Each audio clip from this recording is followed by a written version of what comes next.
qu'il faut pour réussir. De lutter contre une espèce d'ambiance délétère. Je suis professeur de radiologie à l'université Johns Hopkins. Je suis directeur. Mesdames, Messieurs, bonsoir. Je suis très ravie de vous retrouver pour ce nouveau numéro de Diasporama. Alors, nos invités de ce soir, nous allons aborder avec eux les thématiques relatives à leur champ d'action, mais aussi à l'importance des allers-retours qu'ils font entre leur pays d'accueil, mais aussi leur mère patrie, dans le transfert des connaissances, dans les transferts aussi d'expérience. Et parmi nous, ce soir, Monsieur Kamel Wafi, bonsoir. Bonsoir. Alors, vous êtes architecte paysagiste, pardon, vous venez d'Allemagne. Oui. Parmi nous, également Dahwa, voilà, mademoiselle Dahwa Messaoudi, qui, elle, vient de France et elle est directrice du bureau de consulting à Alger. Exactement. Voilà, bonsoir à vous deux. Alors, vous le savez, le 15 juin dernier, la saison estivale a été déclarée ouverte. Donc, l'Algérie va recevoir beaucoup d'estivants, notamment la diaspora, notamment les gens établis, les Algériens établis à l'étranger. Et pour parler donc des nouvelles stratégies quant aux facilitations d'accès, nous avons parmi nous le représentant de l'ENMTV, à savoir M. Karim Bouznad. Bonsoir. Bonsoir, madame. Bienvenue à vous. Merci. Alors, nous allons justement commencer par vous. Alors, comme je viens de le dire, la saison estivale a été ouverte le 15 juin dernier. Alors, quelles sont les nouvelles dispositions que l'ENMTV a prises cette année pour les facilitations? Donc, nous sommes dans le vif du sujet. Nous avons programmé 353 traversées pendant toute la saison estivale qui a déjà commencé le 15 juin, qui va se terminer le 15 septembre, essentiellement sur 3 réseaux, le réseau France, réseau Espagne et réseau Italie. Sur réseau France, nous touchons principalement le port de Marseille, où nous avons programmé 198 traversées, en sortie de l'ensemble des ports algériens, qui sont Skikda, Béjaïa, Alger, et bien sûr Oran. Sur le réseau Espagne, nous avons Barcelone et Alicante en sortie d'Alger et d'Oran. Nous avons programmé 144 traversées. Et la nouveauté, bien sûr, c'est qu'on renouvelle chaque année à la demande de nos expatriés qui sont essentiellement sur l'Allemagne et sur la Suisse, en sortie de Gênes, sur le port de Skikda. On en a programmé 10. On compte transporter 174 000 personnes durant cette période et 124 000 véhicules. Nous avons agréé pour ça environ une centaine d'agences en France et dans toute l'Europe, afin de permettre à notre clientèle, qui est essentiellement composée de la diaspora, de se rapprocher, de ne pas s'éloigner trop de son lieu de résidence et de ne pas s'adresser directement à nos agences en propre qui sont sur Lille, Paris, Lyon et Marseille. Donc, nous avons cette opportunité de leur offrir plusieurs palettes de choix afin d'éviter un trop grand déplacement. Actuellement, nous avons renouvelé l'opération avec le service des douanes et des polices, à savoir qu'il y ait des brigades maritimes à bord de nos 3 navires, ainsi que le navire affrété pour renforcer les capacités d'accueil de notre immigration, ainsi que pour faciliter les choses en termes de procédures douanières et de procédures de police, donc, et diminuer le temps d'attente au niveau des différents ports algériens.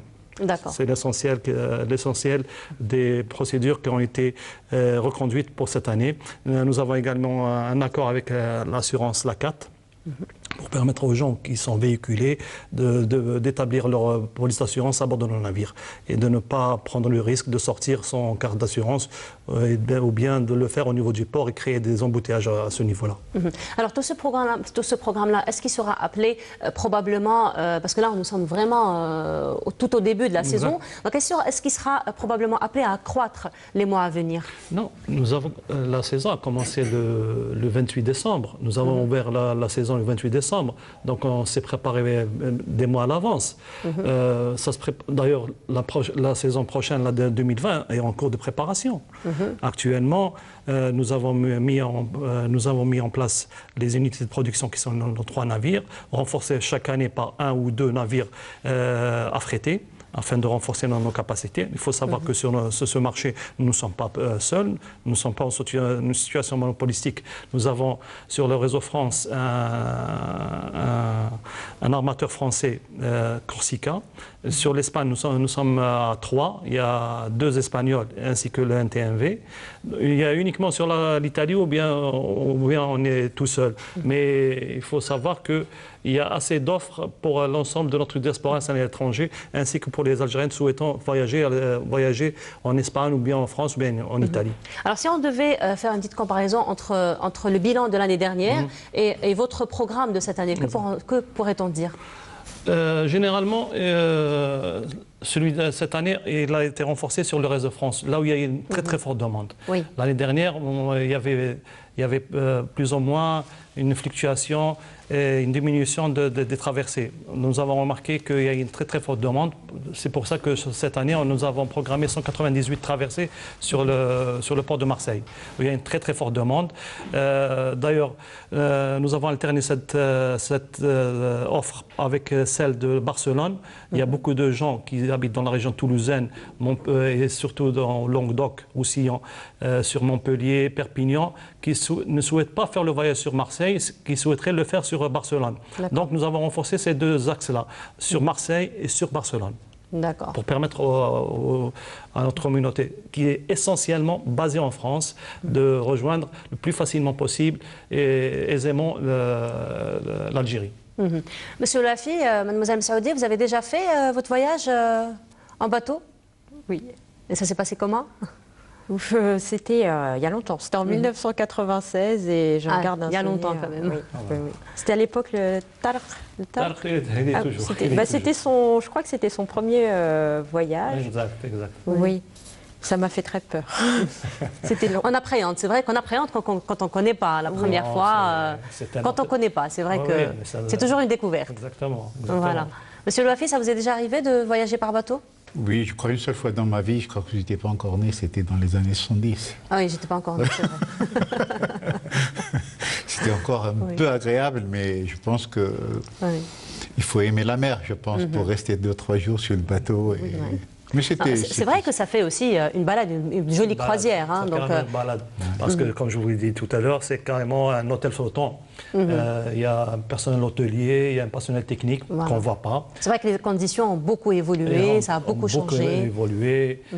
Nous avons un bar-restaurant, nous avons un coin dédié pour les enfants, un coin dédié pour... il y a la Wi-Fi à bord. Oui. Donc les gens ne sont pas déconnectés en faisant leur traversée. Donc on facilite les choses pour améliorer la prestation à bord pour nos voyageurs. Voilà, rendre le voyage plus agréable. En fait. Passer 24 heures avec nous, ça dépend des traversées entre Marseille et Alger, c'est 24 heures. Donc autant faciliter la traversée et être agréable et offrir le maximum de commodité. Voilà. Voilà.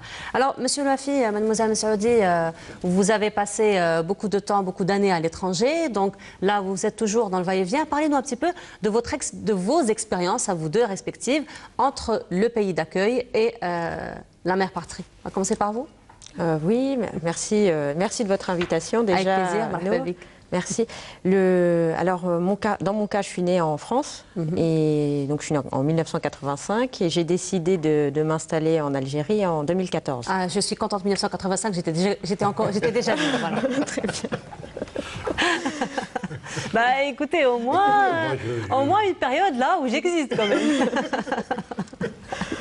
Donc je suis la Benjamin du plateau. Alors j'ai décidé de venir en 2014 et l'idée que j'avais de l'Algérie à l'époque, c'était à travers les voyages l'été, notamment en 96 en bateau, mais sinon on venait en avion, ce qui était quand même plus rapide. Et j'ai découvert un pays, j'ai dû tout découvrir finalement, puisque j'avais de l'étranger, on a une certaine, forcément on a des préjugés, et on vit beaucoup dans le fantasme de ce pays, et on voit que les bons côtés en fait. Oui. Donc je suis venue avec beaucoup de fraîcheur en fait, et une grande naïveté, et qui progressivement, en fait c'est ça qui est assez curieux, mais je dis pas que j'ai été mal accueillie, c'est pas ça, mais ce choix il a été, il continue même d'être mal compris, parce qu'on me dit mais comment, qu'est-ce que tu fais là Et ça on me le dit souvent, limite on me le reproche entre guillemets si je peux dire ça comme ça, donc voilà, mais je pense avoir fait le choix de ma vie, le meilleur de ma vie. Alors justement, revenons à votre choix un petit peu, quels étaient les motifs en fait de ce choix? Alors, c'est curieux. Moi, je pense que c'est un concours de circonstances qui s'est produit et à un moment, voilà. Moi, j'étais entrepreneur déjà en France, à Paris. Je travaillais dans l'immobilier. Je travaillais avec des sociétés de relocation. Donc, c'est un domaine que j'ai découvert là-bas, qui est un métier peu connu déjà là-bas. Et j'ai décidé d'apporter ce savoir-faire ici. Donc, il s'agit d'un service qui s'adresse aux entreprises, qui va leur permettre d'installer leur personnel lorsqu'il doit changer de territoire. Voilà, donc j'ai décidé de faire ça ici, c'est ce qui m'a amené, entre autres, enfin je dirais qu'il y a ça plus l'envie de découvrir mon pays en fait, enfin, de le redécouvrir, le pays c'est un enracinement, il y a toute une, comment dirais-je, c'est pas seulement une quête, comment dire, c'est pas seulement pour des raisons professionnelles, mais il y a aussi derrière une motivation... identitaire, on va dire. Oui, beaucoup plus personnelle. Alors, donc vous vous êtes installé définitivement depuis 2014 ? Alors au départ, j'étais quand même beaucoup, je faisais beaucoup d'allers-retours. Hein. Donc régulièrement, j'étais régulièrement entre Paris et Alger. Et progressivement, là maintenant, mes séjours s'espacent de plus en plus. Voilà. Mais vous gardez quand même le pan entre les deux rives. Oui, complètement. Oui, j'ai ma famille qui est toujours, une partie de ma famille qui est toujours là-bas. Voilà, on reste malgré tout liés et reliés. Mais, voilà. Monsieur Louafi, pour votre part, donc comment peut-on évaluer ou donner peut-être un bilan de toute cette expérience entre les deux rives, l'expérience de l'échange? Oui, moi j'ai fait tout à fait une autre expérience que madame. Je suis parti à l'âge de 29 ans de Batna. Je suis parti après avoir travaillé plusieurs années dans les forêts. Donc je suis parti souverainement avec une décision de faire ce que je voulais. Je voulais apprendre, je voulais avoir de la distance vis-à-vis de tout. Donc je suis parti sans être obligé. Et je n'ai jamais vraiment quitté l'Algérie parce que à chaque fois que je suis à Batna, mon frère qui est plus âgé que moi, ou bien mes sœurs qui habitent même là-bas, ou bien mes neveux qui sont nés après mon départ et tout, ils sont très étonnés que j'ai encore les gens me reconnaissent, me parlent. C'est pas parce que je suis devenu quelqu'un de connu, mais parce que j'ai gardé toujours ce lien. Donc moi, j'ai pas vécu du tout dans ce fantasme. L'Algérie, c'était pour moi toujours quelque chose de clair. Qu'est-ce qu'il y avait? Je savais qu'est-ce qu'il y avait. Mais j'ai toujours considéré mon immigration comme, si vous voulez, une délivrance de l'individu, parce que j'avais choisi un métier quand même où il faut avoir de la distance sur tout ce que vous avez autour de vous. Pour être un bon architecte, pour gagner des concours, à chaque fois... Avoir un regard extérieur. Il faut toujours avoir un regard neutre. C'est ce que j'essaie de raconter toujours à mes étudiants, d'avoir un regard neutre, d'avoir une distance. Quand je travaillais, parce que maintenant je ne travaille plus, je fais que les belles choses, on va en parler après. Je n'avais pas du tout beaucoup de temps pour faire beaucoup de voyages, donc je venais simplement pour une semaine. Maintenant que je ne travaille plus, je viens toujours pour plus de temps. Et la chose qui m'intéresse le plus, d'ailleurs, c'est ce que je fais, je le fais pratiquement gratuitement, c'est de conseiller la ville d'Alger, de mettre, si vous voulez, ma connaissance un peu... Pas pour les pays, parce que c'est pas qu'il n'y a pas des gens qui ne savent pas et tout, mais je mets ça, si vous voulez, de mon côté. En tant que paysagiste, j'essaie de mettre ça à la disposition de tout le monde. Voilà. Alors, on va revenir un petit peu aux belles choses desquelles vous étiez en train de parler. Oui. Alors, l'une des belles choses probablement que vous avez faites, c'est un documentaire qui est un petit peu, on va dire, du genre autobiographique ou biographique. Alors, parlez-nous un petit peu des thématiques abordées dans ce documentaire. Le film, si vous voulez, j'ai connu quelqu'un, un régisseur qui a fait son expérience aux États-Unis et il a fait un film sur ma personne. Maintenant, c'est la trilogie d'Arte. Et quand il a vu mon travail, il a dit « Oh, monsieur Louafi, vous savez, ça serait bien si on faisait un documentaire parce que lui, il a travaillé sur quelques documentaires bouillants. Il a travaillé sur Le Corbusier, il a travaillé sur Van der Velde. Et il a dit que quand on fait des documentaires comme ça, c'est toujours une interprétation du régisseur, de celui qui écrit le scénario. Mais ça serait bien si on fait ça de votre vivant et que c'est vous qui le dites. » J'ai dit oui, on va voir. C'était pour moi. C'est vrai que ça donne beaucoup plus de crédibilité. Oui, et comme j'ai écrit beaucoup de livres et j'avais beaucoup de manifestes, et comme je vous l'ai dit, je ne travaille plus pour de l'argent. Je travaille juste gratuitement. Maintenant, je suis un peu comme un retraité, mais je fais beaucoup plus de choses qu'avant. Et vous avez cette possibilité de le faire quand vous n'êtes pas, si vous voulez, toujours sous pression.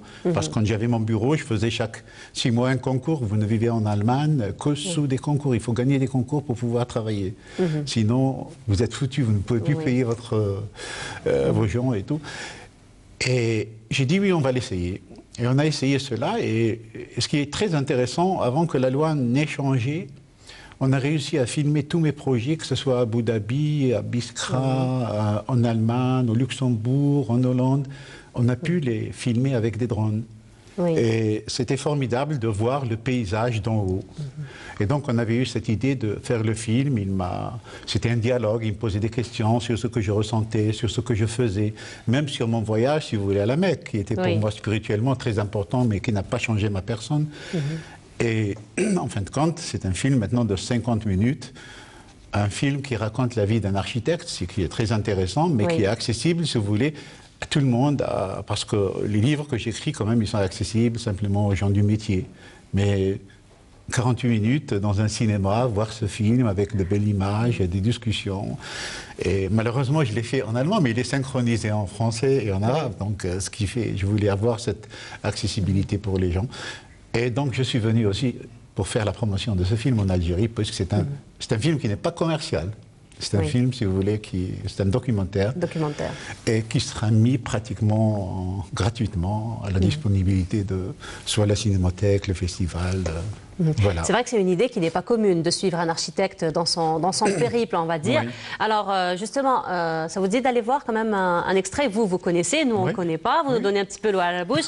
Allez, on invite nos téléspectateurs à découvrir un extrait de votre documentaire. On se retrouve juste après.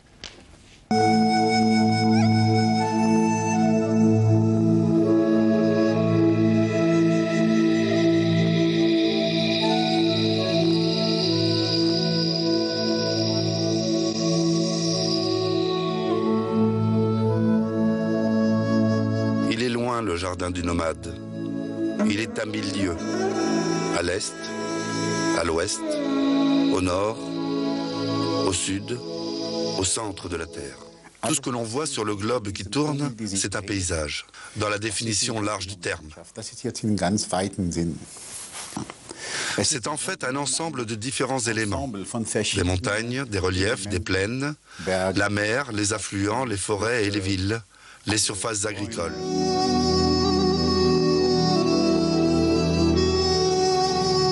Les paysages arides paraissent souvent pittoresques. Leur image est fascinante.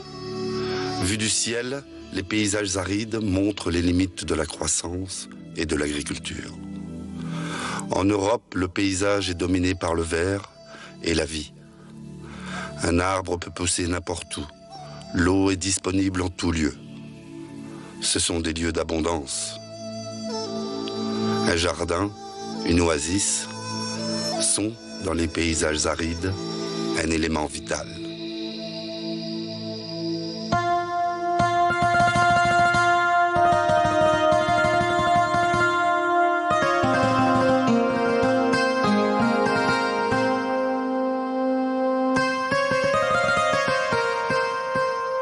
En tant qu'architecte paysagiste, tu dois penser en fait comme un peintre. Tu dois travailler par couches successives pour, à la fin, obtenir un tableau.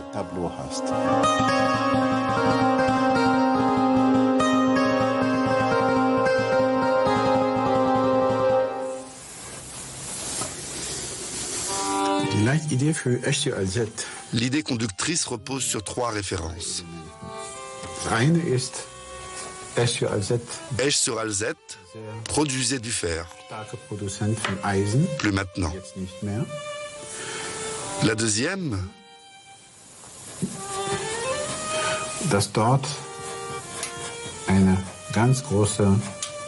la multiculturalité avec ses immigrés. Et enfin, la transformation du parking en place publique. Und wir haben diesen Parkplatz als eine neue Stadtplatz entwickelt.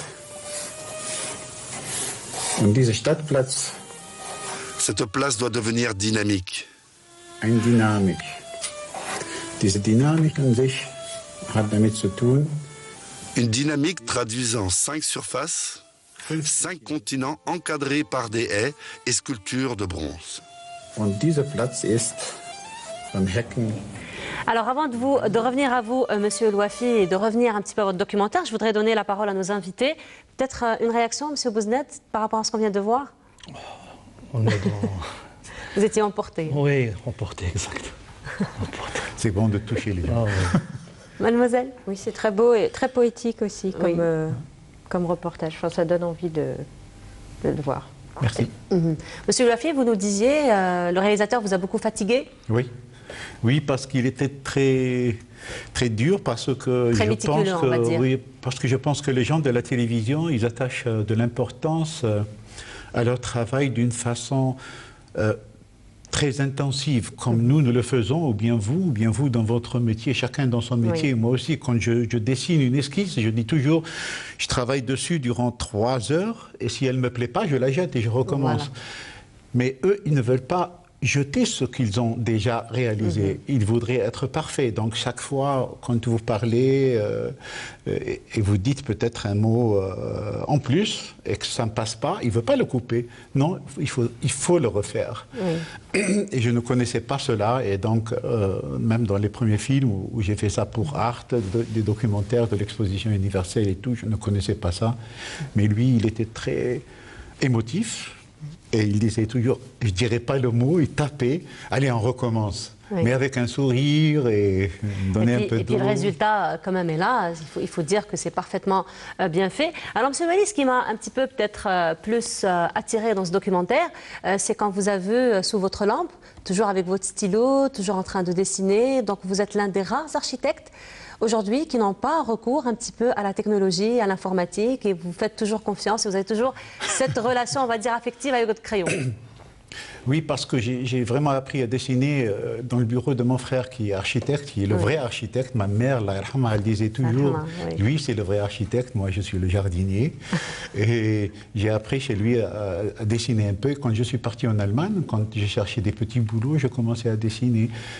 Et j'ai raté un peu, si vous voulez, cette technologie, parce que c'est quand même quelque chose, un truc de génération, je l'ai raté.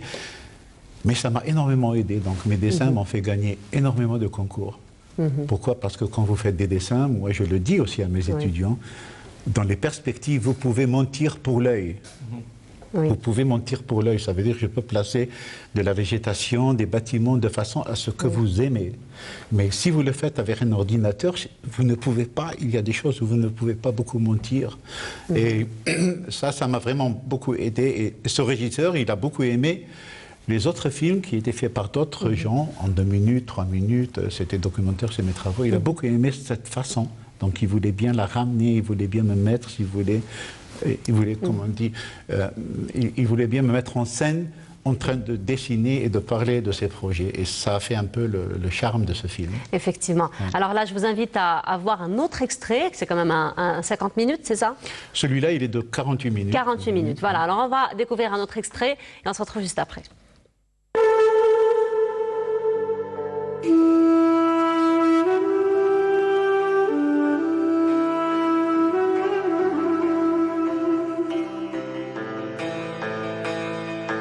Ce palais, par son charme ravissant, illumine la gloire du sultan.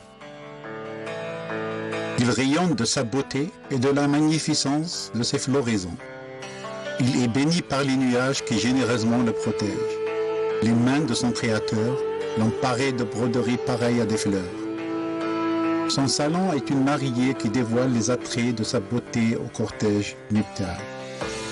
Il est heureux du grand honneur que les faveurs du grand calife lui prodigent.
Voilà, donc là, on vient de découvrir un autre extrait de votre documentaire, Monsieur Louafi. Il s'agit donc des jardins islamiques de Berlin, n'est-ce pas? Oui. Il y aura 17 vidéos des 17 projets qui ont été filmés. Et je vais montrer ce film, si vous voulez, quelque part à Patna aussi, à Alger, à Annaba, à Paris, à Beyrouth. On est en train de faire de la promo pour ce film. Mais il y aura, si vous voulez, une exposition aussi de vidéos de ces 17 projets. Donc quand vous rentrez, vous allez voir tous ces paysages qui sont jolis et tout. Mais vous allez voir aussi 17 images de 3 x 3 mètres où la nature, elle crie à l'aide. Parce qu'on a travaillé, on a retravaillé les sols et pour montrer un peu la transformation de notre planète dans 20 ans, 30 ans, si on ne fait pas attention. Oui. C'est un peu pour montrer... C'est vrai que ce sont des images très choquantes, il faut le dire. Ça va être des images très choquantes qui sont prises, si vous voulez, de ce film et que vous voyez d'en haut.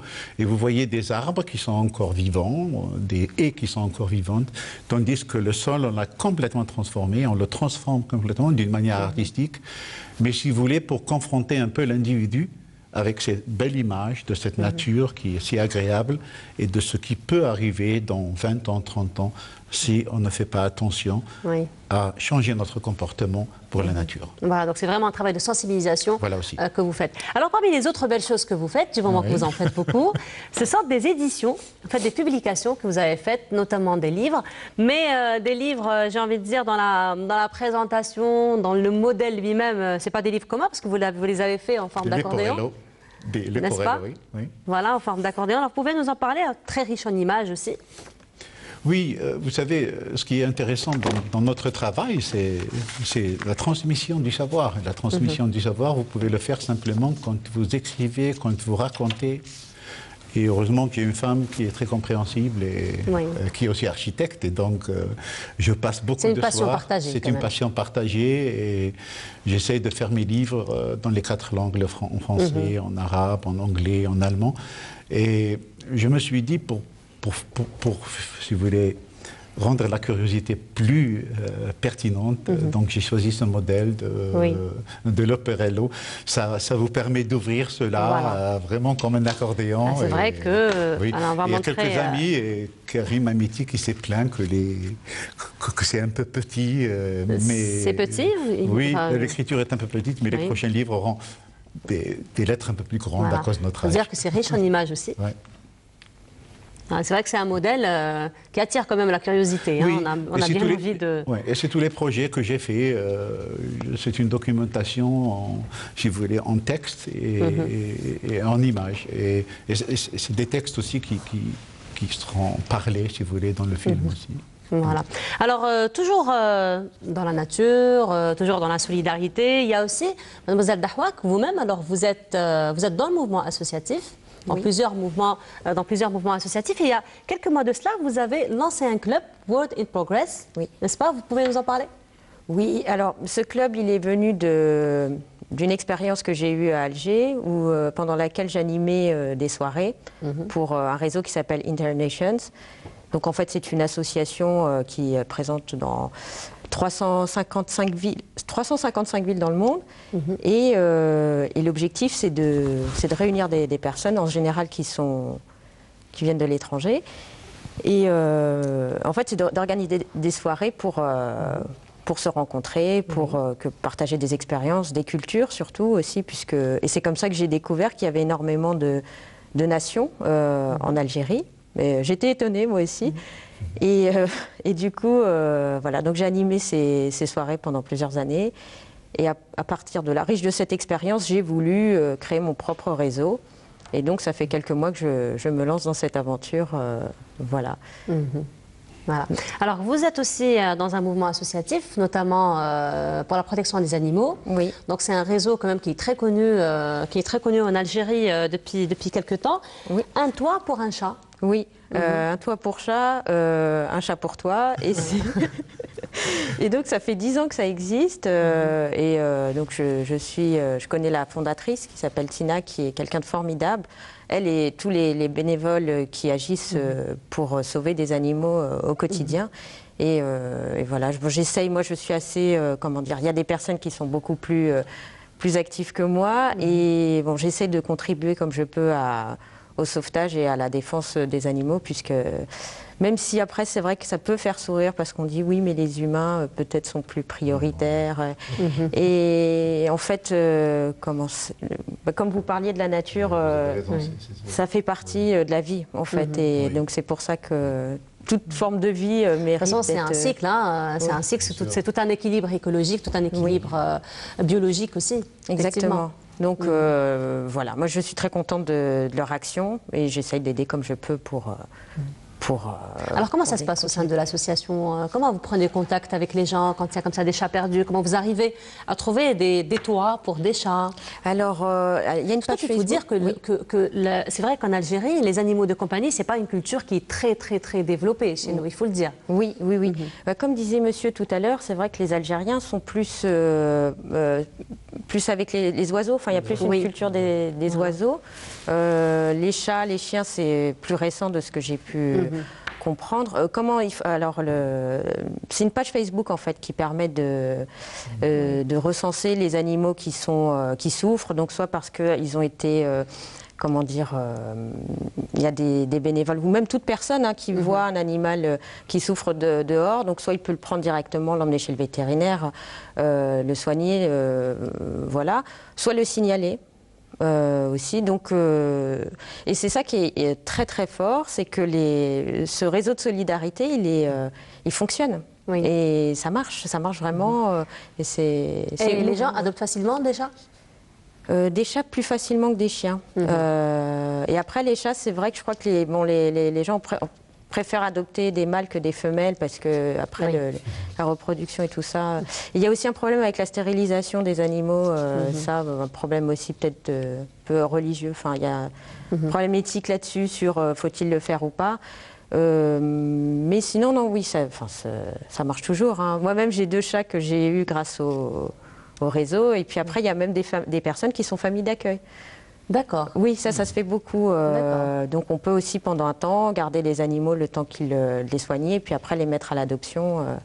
Voilà. On peut participer de plein de façons. On peut faire des dons financiers, des dons de nourriture, payer les vétérinaires aussi. Les vétérinaires aussi font partie de l'association du réseau. Oui, voilà. Donc ils font.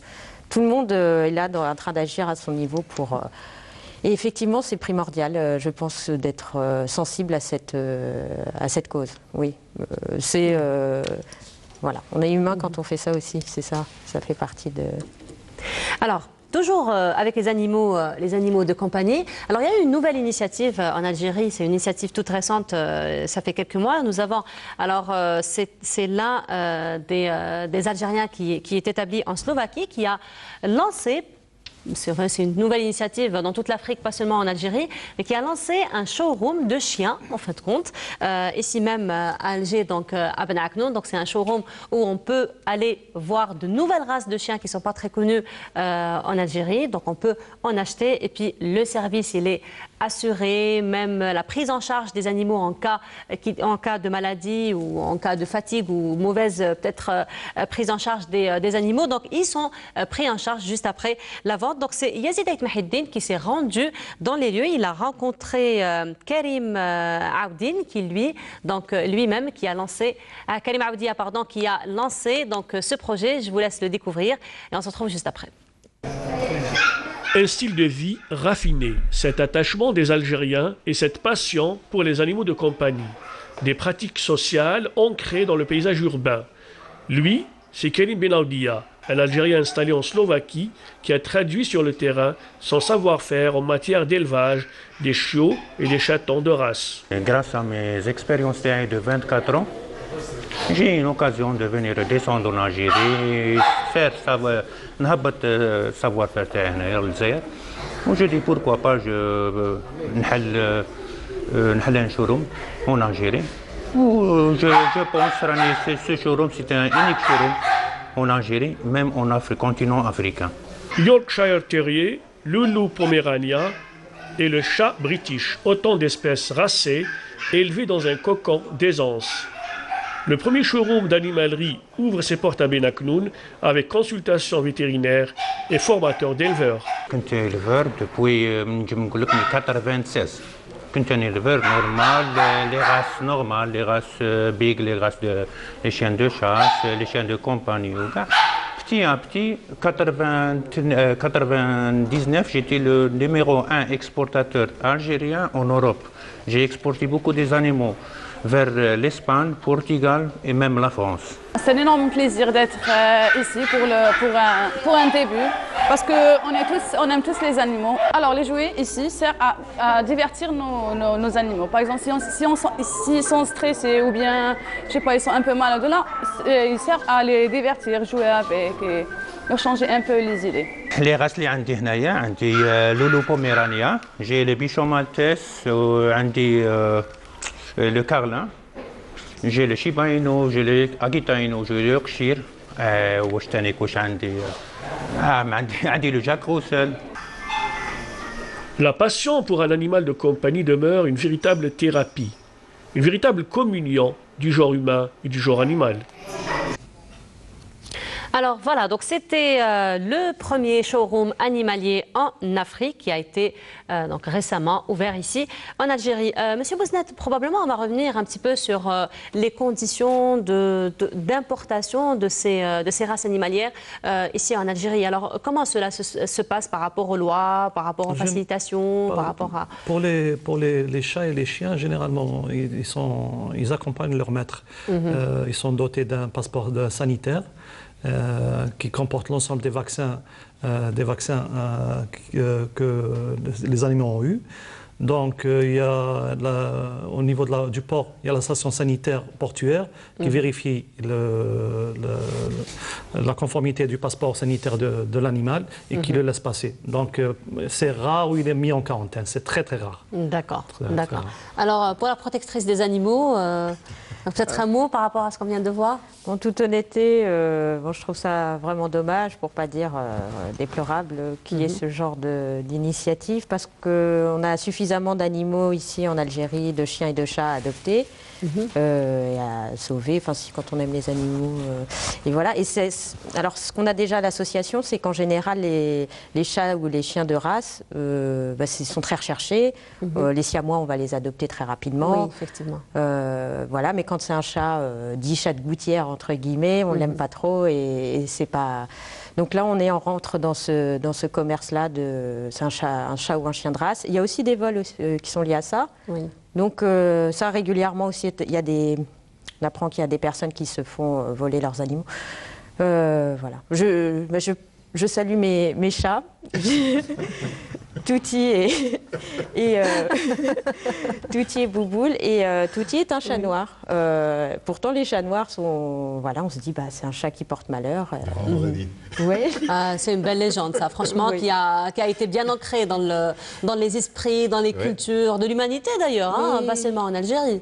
Bon, c'est vrai qu'elle est spéciale en même temps. Ouais, c'est vrai, peut-être elle est possédée. Non, et j'ai un autre chat qui est handicapé, que j'ai adopté. C'est lié à un sauvetage. Et il lui manque une patte, la queue, vous voyez pas. Non, maintenant, elle va très bien, elle est en très bonne santé et tout ça. Alhamdoulilah. Et vous êtes très contente pour eux? Oui, je suis contente pour eux. Voilà, c'est ça. Quand on aime les animaux, je pense qu'on fait ça. C'est vrai. Monsieur Louafi, vous étiez en train on va dire de faire des éloges à toutes les initiatives de la jeunesse d'aujourd'hui, lorsqu'on était en train de voir le reportage, n'est-ce pas? Oui, mais je voudrais aussi revenir sur les animaux. En tant que jardinier, on a une autre position. Bon, je n'ai rien contre sur ça, mais c'était vraiment... En Allemagne, il a fallu vraiment faire des lois pour que les gens puissent ramasser les déchets des animaux. Et vous savez, quand vous venez chez un architecte et vous lui dites il faut créer un coin pour le chat, un coin pour le chien, pour qu'ils viennent. Au début, on était un peu borné, on n'a pas voulu réagir à cela, mais après, on a compris, on l'a fait parce que, vous savez, quand ils font leurs besoins sur les haies, vous avez les haies qui perdent complètement leurs plantes et tout. C'est devenu quelque chose de tout à fait normal pour un architecte de concevoir cela, de concevoir, comme je dis, pas simplement avec le soleil, la température, mais avec ces choses de la vie. Donc voilà, en fait, compte, c'est tout un cycle, c'est un tout, c'est un peu la responsabilité de tout le monde, parce que là, un petit peu, vous allez encourager les gens à adopter, en fait, des animaux, même si on n'y pense pas. Et pour revenir à ce que j'avais dit, je lui ai dit, je suis très heureux de ce changement depuis le 22. C'est quelque chose où moi, je me suis dit, je suis un peu traumatisé de cette génération avec la série noire. Il y a eu des problèmes, on ne parlait pas directement. Moi, dans mon travail pour le Conseil d'Alger, je parlais directement parce que je ne voulais pas de projet. J'étais un peu quelqu'un qui disait un peu des trucs en face. Mais avec le temps, maintenant, je me suis dit, oh purée, Kamel, tu assistes à une révolution, tu assistes à une révolution de jeunes. Et quand je vais à l'université, quand je parle avec les filles, avec les garçons, c'est quelque chose de formidable. Pourquoi? Parce qu'il y a ce retour où tu te dis, oh, j'aurais aimé être comme eux en Algérie. Oui. Vous savez, c'est un peu cela. Et j'étais à Batna la semaine passée. C'est quelque chose qui m'a aussi fait vraiment plaisir, parce que même si vous allez à l'intérieur du pays, vous voyez ces discussions, vous voyez ces débats, vous voyez ce besoin, et vous voyez ces gens qui aspirent simplement à arranger leur vie. Moi, je suis parti parce que je voulais un peu faire ce que je voulais. La société était un peu renfermée, c'était la fin des années 70, tout était en conformité. J'avais senti que j'avais un peu le don d'être un artiste, donc je voulais un peu faire autre chose. Mais maintenant, je les vois, je suis parti voir des artistes de Batna, j'ai été vraiment surpris sur leur langage, comment ils parlaient de ça, comment ils exprimaient cela. Et ça fait énormément plaisir. Et donc, moi, ça me pousse à me consacrer à ces jeunes aussi. Voilà. Alors, on revient à vous. Dahwa, alors, Dahwa, ça veut dire quoi, au fait? C'est la première fois que j'entends parler de ce prénom. Ça vient de Doha. Ça vient de Doha, oui. D'accord. Oui. Et c'est le prénom de ma grand-mère maternelle. D'accord. Ah ben, vous le portez bien, là. Merci beaucoup. Alors, Dahwa, je voudrais revenir un petit... Alors, on a dit tout à l'heure que, voilà, vous avez fait votre choix, vous êtes rentré en Algérie en 2014. Donc vos séjours s'espacent de plus en plus. Alors comment vous arrivez ou comment vous investissez un petit peu vos énergies, vos expériences, vos connaissances ici en Algérie et avec les entreprises? Comment cela se passe pour vous? Très bien. Si je peux me permettre juste de compléter, et puis ça permettra aussi de répondre à votre question. Ce que j'ai observé ici aussi, c'est que la société civile est très active. Il y a un monde associatif très riche, très varié. Et les jeunes, je les trouve... alors c'est ça au départ, peut-être j'étais très touchée par le manque d'espoir, le manque de vision et l'envie de partir, qui touche tout le monde, enfin qui touchait tout le monde, peu importe qu'on ait fait des études ou pas, il y avait cette envie, cette évasion quoi, qui était vraiment omniprésente pour tout le monde. Et ça, c'est vrai que depuis quelques mois, c'est vrai que depuis le 22 février, il y a un changement de 180 degrés dans la vision, dans l'action elle-même. Dans l'action elle-même. Il y a l'espoir, voilà, c'est ça. C'est plus seulement la peur qui est partie, il y a l'espoir qui est là. Et concrètement, moi, ce que je fais pour les entreprises, c'est de leur permettre de les assister dans une partie de leur... j'assiste les ressources humaines, les directions des ressources humaines dans la partie gestion de la mobilité. Donc, lorsqu'ils ont une personne à faire venir en Algérie pour des raisons professionnelles, je m'occupe de les installer aussi bien sur le plan administratif que logistique. Et ça, grâce à un réseau de partenaires avec qui je travaille. Donc, moi, j'orchestre un réseau de partenaires qui, chacun, travaille dans un domaine nécessaire. Votre question, c'était l'impact sur ma question, c'est ce que vous êtes en train de dire maintenant, justement. C'est vraiment comment vous travaillez avec les entreprises. Quel est un petit peu votre apport par rapport à ces entreprises? Si on revient un petit peu à vos expériences, à vos connaissances, et ce que vous avez fait aussi à l'étranger. Alors, un point qui était vraiment très important pour moi, parce qu'au départ, quand je suis arrivée, j'avais du mal à me positionner sur suis-je un cabinet algérien qui vient de France, enfin, je suis franco-algérienne. J'étais très... comment dire, c'était assez flou, et même au niveau pour l'entreprise, elle avait du mal à me saisir aussi. Je dis, mais vous êtes qui? Vous venez d'où? Faites quoi? Enfin, bon. Et progressivement, ce que je tiens à... Aujourd'hui, vraiment, j'affirme ça avec force, c'est que je tiens à démontrer, c'est pas seulement à le dire, c'est à démontrer qu'on peut faire du travail, du très bon travail, du travail rigoureux, précis, méticuleux, être professionnel en étant algérien. Voilà. Et 100% algérien. Et avec des Algériens. Et parce que avant, enfin, ce que j'ai pu entendre, moi je ne fais que dire ce que j'entends, je l'ai découvert sur le terrain, c'est l'étranger, entre guillemets, il fait mieux. Le savoir-faire étranger, c'est quelque chose qui en général est plus reconnu ou mieux vu, alors que c'est faux, puisqu'on a aussi des compétences algériennes extraordinaires. Et c'est ça que je...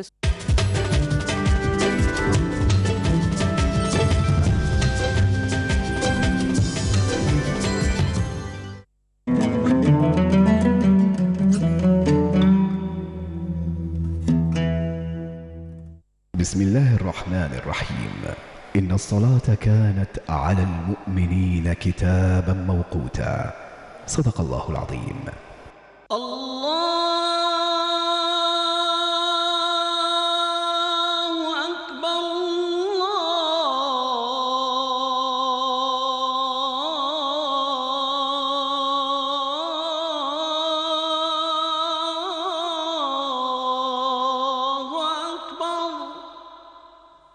أشهد أن لا إله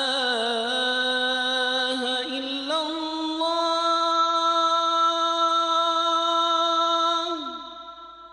أشهد أن لا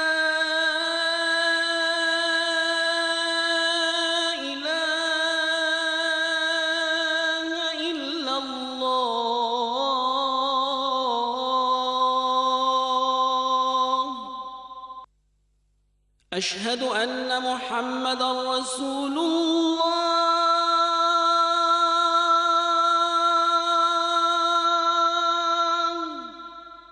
أشهد أن محمدًا رسول الله.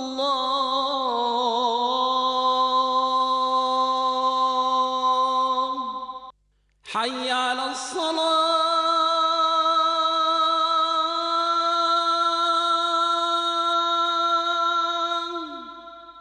حي على الصلاة.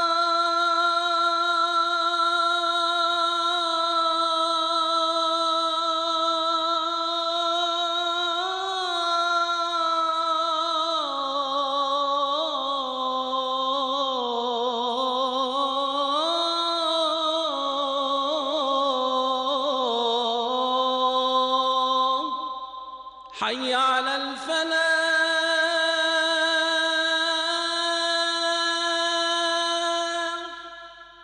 حي على الفلاح.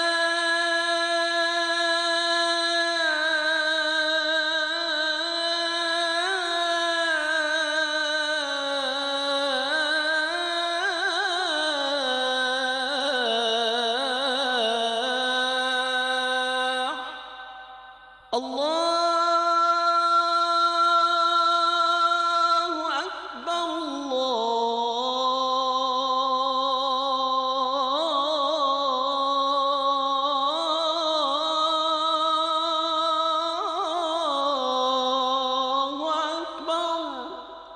لا إله إلا الله.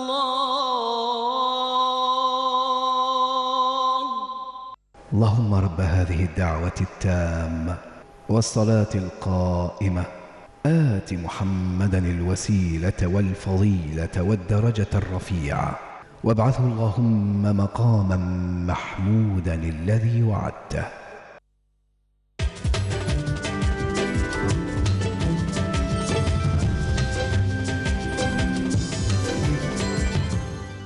Ce que je souhaite valoriser à travers ce métier, c'est que mon réseau de partenaires, il est exclusivement algérien.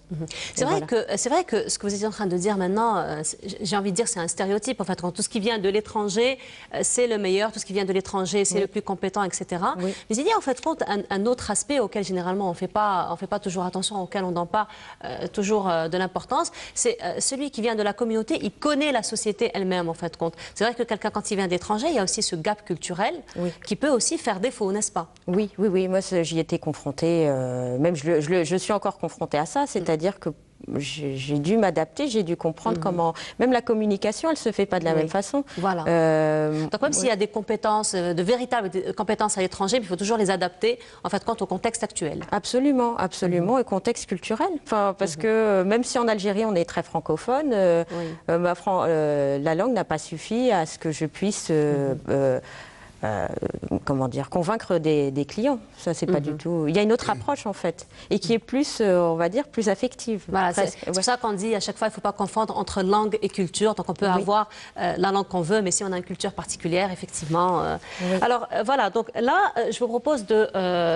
donc, déjà, tout notre soutien à la communauté de Janet, qui a été frappée dernièrement par des catastrophes naturelles. Et là, donc, tout notre soutien à cette wilaya algérienne. Et là, donc, on revient parce que c'est quand même un pôle touristique très intéressant où il y a beaucoup de choses à découvrir.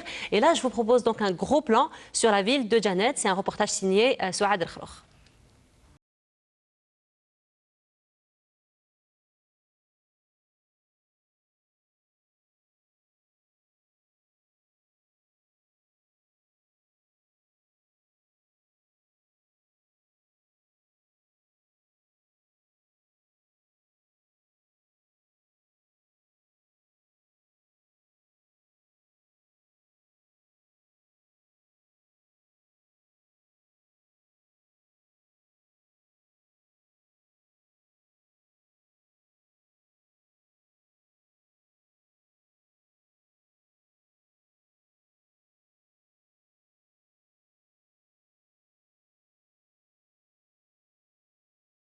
Ouvre grand les bras pour accueillir les visiteurs qui viennent admirer ce musée à ciel ouvert, où se mêlent avec brio richesse et émotion. Moi, avec des amis polonais, spécialement pour ce site de Tassili, pour voir les merveilles qu'il y a ici. Et mes amis sont pour la première fois et moi, je suis venu pour la 7e fois déjà parce que j'aime tellement cet endroit que je dois revenir. À chaque fois, on découvre autre chose. J'invite tous les touristes à venir ici du monde entier. Les places plus belles de toute l'Algérie, les déserts, le lac, l'argent. Le désert, c'est toujours le même. Ici, en Algérie, c'est très différent. Et alors, c'est vraiment beau. C'est très joli, oui. C'est pas monotone, seulement des dunes comme ça pour kilomètres et kilomètres. Mais... Oui, c'est la première fois en Algérie. Et nous avons fait la partie de Doutadrat, très jolie. Timerzouga, les dunes, le désert. Et nous avons fait 6 nuits dans le camp. Dormir dans les tentes.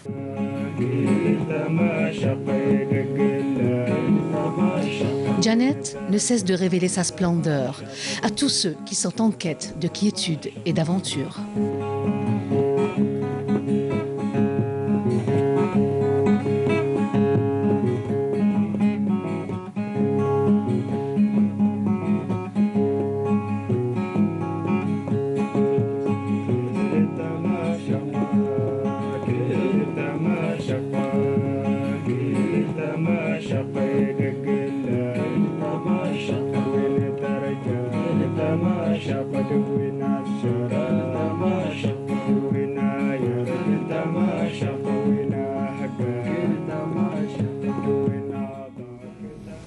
Voilà, c'était donc un gros plan sur la ville de Janet. Monsieur Ouafi, ça vous a parlé, j'imagine? Moi, j'ai traversé tout l'arc oriental. Vous n'étiez pas encore né, c'était les débuts des années 80. Les débuts... Non, j'étais pas encore né. Jusqu'à Lomé. On allait Ça va, retour. vous pouvez me donner une date là où j'existais peut-être? Non, c'est juste pour vous amuser. Allez, Dahwa, de toute façon, elle est née en 85, donc j'existais déjà. Non, mais en 1981, je suis parti avec des étudiants de Berlin jusqu'à Lomé en passant par Batna. Oui. Et tout à fait traverser l'arc oriental, de Tamanrasset, aller au Burkina Faso. Donc c'est quand même un paysage qui m'a fasciné aussi. Oui. C'était en quelle année? En 82. Là, il y a le rédacteur en chef qui vient de me souffler, qui a une photo de vous dans les années 70, 75. Oui, avec des... quand j'étais... Alors là, je vais essayer de trouver la photo.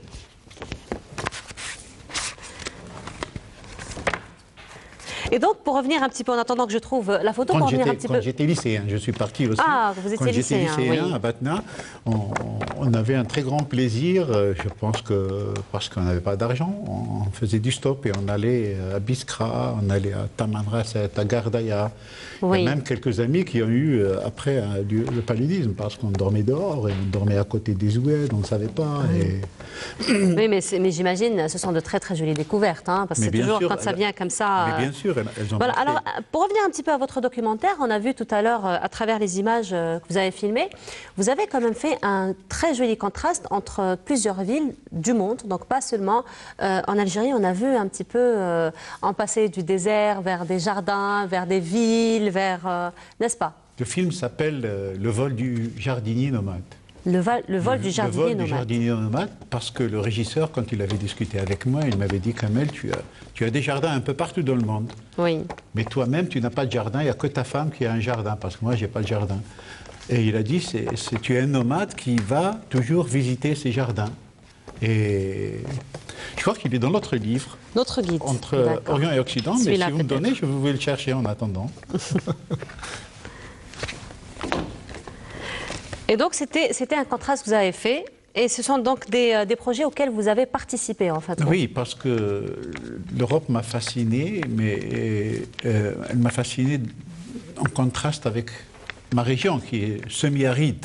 Vous savez, en Algérie, quand on faisait les inventaires forestiers dans les Beni Mloul, quand vous voliez avec un avion et vous regardez toute cette végétation, vous ressentez quand même cette fragilité de l'écosystème. Si vous enlevez 2 ou 3 arbres, c'est foutu. Oui. Et tandis que quand j'étais jeune, on partait sur Ain Touta et avec ma sœur. Et qu'est-ce qu'on faisait? Un oncle nous a raconté une histoire des noyaux. Et donc, on mangeait Zahrour ou bien le Mishmas, et qu'est-ce qu'on faisait? On arrivait à un certain endroit et on jetait les noyaux. C'était à côté d'un certain oued. Zahrour, c'est le pain? Zahrour. Neflier. C'est Neflier, d'accord. Oui. C'est les nefles, le chimcha, d'accord, les nefles, d'accord. Non, il n'y a pas de problème. Et cet oncle, il a raconté cette histoire, et nous, je crois qu'on était jeunes, comme ça, naïfs, et on jetait ces noyaux.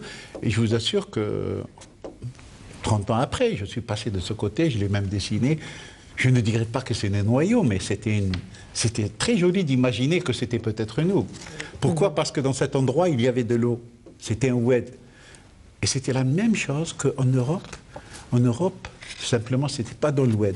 Là où vous allez, n'importe où, vous jetez un noyau et un arbre poussera.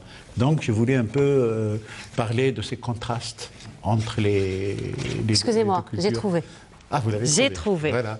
J'ai trouvé. C'était avec Voilà. Alors, on va juste demander à notre cadreur de nous faire un petit zoom sur une très, très jolie image où on voit, un petit peu... Oui, ça c'était en 82. En 82. J'étais encore pas née en 82. Ouais. Je n'existais encore pas en 82.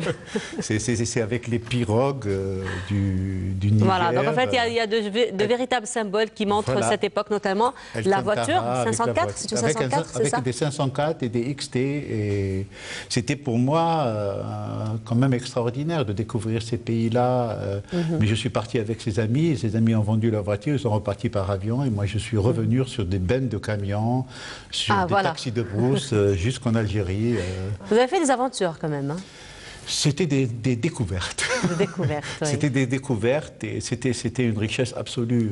Ça vous donne énormément d'inspiration pour d'autres travaux. Ouais. Voilà. Alors là, à présent, je vous propose donc de passer à notre rubrique habituelle, notamment Nostalgiaspo. Il s'agit cette fois-ci d'une émission intitulée L'Algérie au cœur, qui a été réalisée dans le cadre de l'année de l'Algérie en France en 2003. C'est une émission qui revient un petit peu sur les grands événements culturels et artistiques qui ont été présentés, qui ont été organisés aussi lors de cette année. C'est une émission qui a été présentée par Sonia Tadjert et réalisé par Olivier Martin. Voilà, je vous propose de découvrir cet extrait. On revient juste après.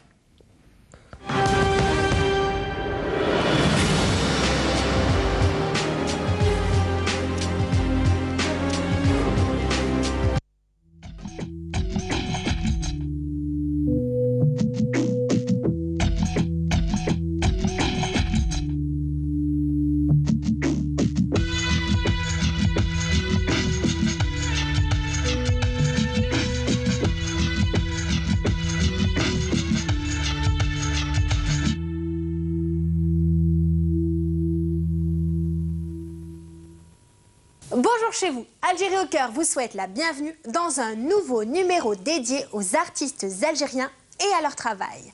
Et nous n'avons que des bonnes choses pour vous dans cette émission. Sommaire.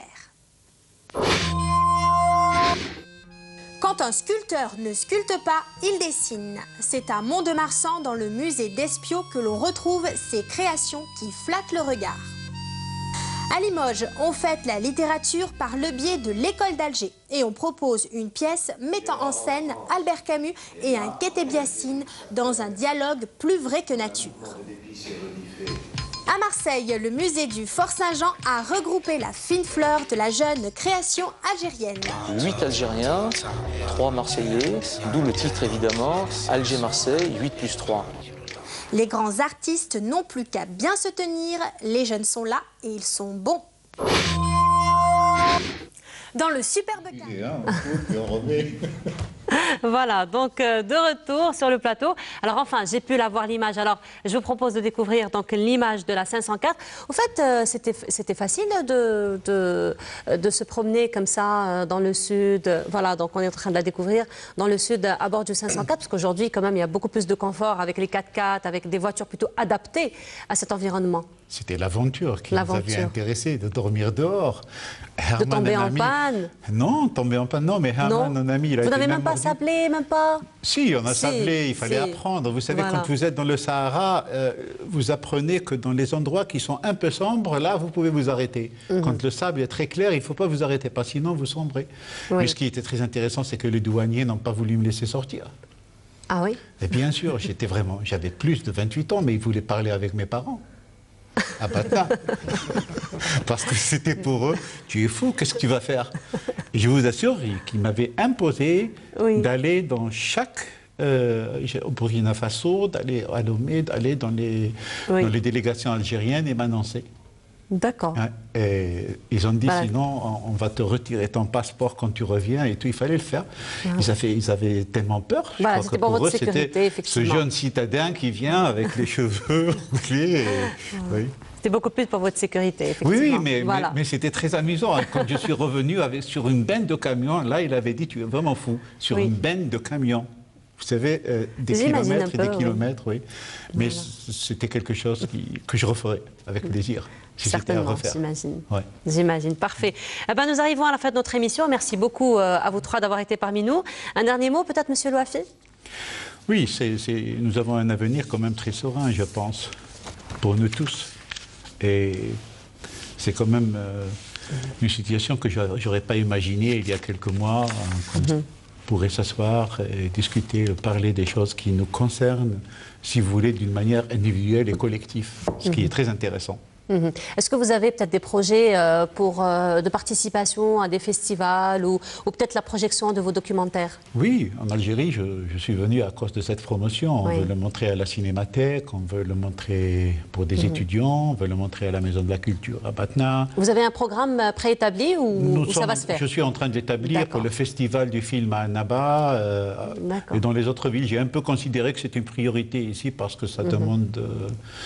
quand même, on leur donne un peu quelques possibilités parce qu'ils n'ont pas toujours la possibilité d'aller là-bas et tout, de montrer ces films ici et de créer comme ça la discussion sur la nature, sur la nature qui est la nôtre tous. Dans 10, 20, 30 ans. Je ne serai peut-être pas là, mais... Vous serez peut-être là, vous serez encore peut-être là. Dahwa, peut-être un dernier mot?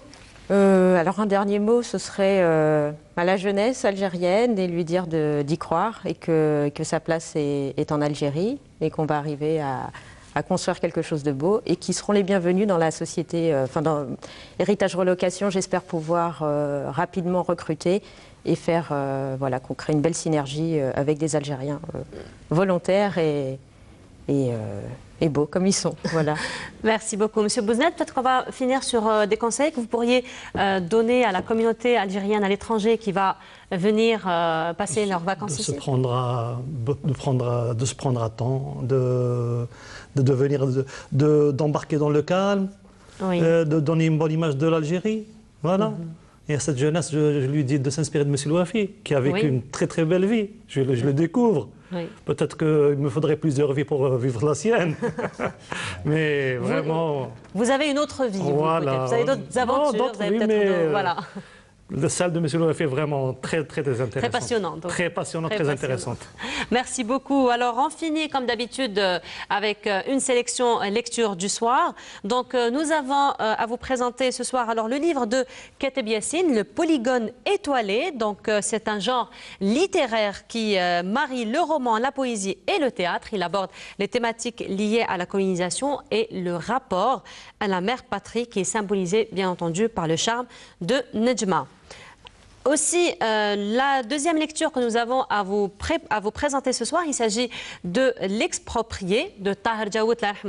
Donc Tahir Djaoud qui est journaliste, romancier, poète. Il a été le premier journaliste assassiné lors de la décennie noire. Donc là, nous lui rendons hommage à travers son livre que nous vous présentons ce soir. Donc c'est un roman qui a été édité chez les éditions ENAG, et il revient aussi sur le rapport à la terre nourricière et aussi à la matrice identitaire. Voilà, donc bonne lecture à tous. Alors je rappelle, était parmi nous ce soir M. Kamel Ouafi, qui est architecte paysagiste et qui nous vient d'Allemagne. Parmi nous était également M. Karim Bouznet, qui est le directeur de la communication au niveau de l'ENMTV, et Mademoiselle Dahwa Messoudi, qui est consultante, qui est ingénieure consultante ici à Alger. Voilà, donc nous arrivons à la fin de notre émission. Merci beaucoup de nous avoir suivis. Si vous voulez revoir cette émission, vous pourriez la retrouver sur notre chaîne YouTube Canal Algérie ou encore sur notre page Facebook Diasporama. Voilà, donc je vous dis très bonne soirée en compagnie